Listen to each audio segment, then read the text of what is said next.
ان تعذبہم، اگر تو انہیں عذاب دے، فانہم عبادک، تو یہ تیرے بندے ہیں، تو مالک ہے ان کا، وان تغفر لہم، اور اگر تو ان کو بخشی دے، فانک انت العزیز الحکیم، تو غالب ہے، حکمت والا ہے، تجھ سے تو کوئی نہیں پوچھ سکتا کسی کو بخشنا چاہے تو۔ اللہ اکبر، اس بات کو کرنے کی ضرورت کوئی نہیں تھی، لیکن اس ایک جملے نے مسلمانوں کا عقیدہ کلیئر کر دیا۔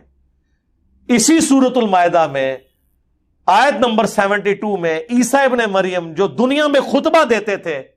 یا بنی اسرائیل اعبدوا اللہ ربی و ربکم انہ من یشرک باللہ فقد حرم اللہ علیہ الجنہ ومأواہ النار وما للظالمین من انصار۔ اے بنی اسرائیل، اولاد یعقوب، عبادت کرو اس رب کی جو تمہارا بھی رب ہے، میرا بھی رب ہے۔ بے شک جس نے اللہ کے ساتھ شرک کیا، اللہ نے ایسے شخص پہ جنت حرام کر دی ہے، اور اس کا ٹھکانہ آگ ہے، اور وہاں اس کا کوئی مددگار نہیں ہوگا۔ یہ بات جو حضرت عیسیٰ ابن مریم دنیا میں اپنے ماننے والوں کو بتاتے رہے، قیامت کے دن وہ اپنی بات بھول جائیں گے؟ اس جملے سے تو یہی لگ رہا ہے کہ اے اللہ، اب یہ تیرے بندے ہیں، چاہے انہیں عذاب دے چاہے انہیں تو بخش دے۔ جبکہ دنیا میں تو عیسیٰ ابن مریم یہ کہہ کے گئے تھے جو مشرک ہے اس کا ٹھکانہ جہنم ہے، اس پہ جنت حرام ہے، یعنی بخشش کوئی نہیں اور کوئی مددگار بھی نہیں۔ اور یہاں عیسیٰ ابن مریم تو مدد ہی کر رہے ہیں، گویا کہ سفارش کر رہے ہیں کہ یا اللہ تیرے بندے ہیں، چاہے بخش دے چاہے عذاب دے۔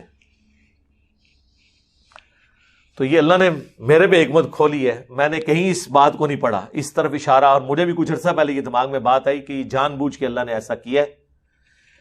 کہ تاکہ اگر کسی کو وہم ہے نا کہ یہ دنیا میں ڈرانے کے لیے باتیں تھی، آخرت کوئی نہ کوئی جیک لگ ہی جائے گا، کوئی بابا پھڑ کے کوئی زبردستی یا اللہ من وضو کرایا سی نے تو انہوں نماز نہیں آتی تو وضو نے کہ کرایا ہونا ہے،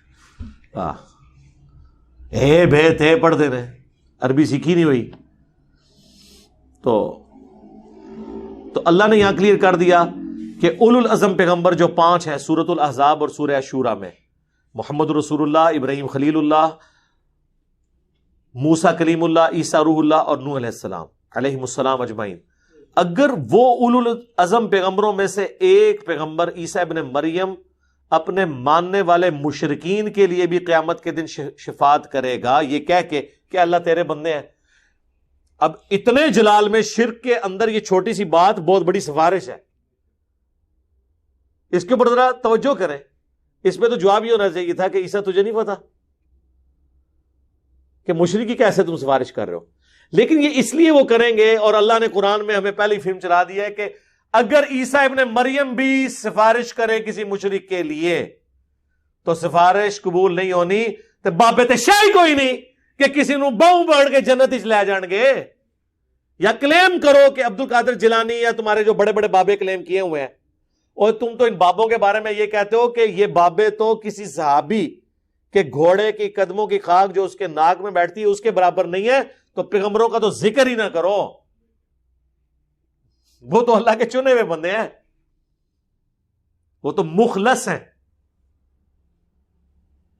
باقی جو صحابہ تو زیادہ زیادہ مخلص ہو سکتے ہیں، مخلص تو نہیں ہے نا، مخلص ہیں اللہ کے لیے اخلاص شو کرنے والے، مخلص تو صرف انبیاء ہیں۔ تو اے اللہ تیرے بندے ہیں، چاہے انہیں عذاب دے چاہے بخش دے۔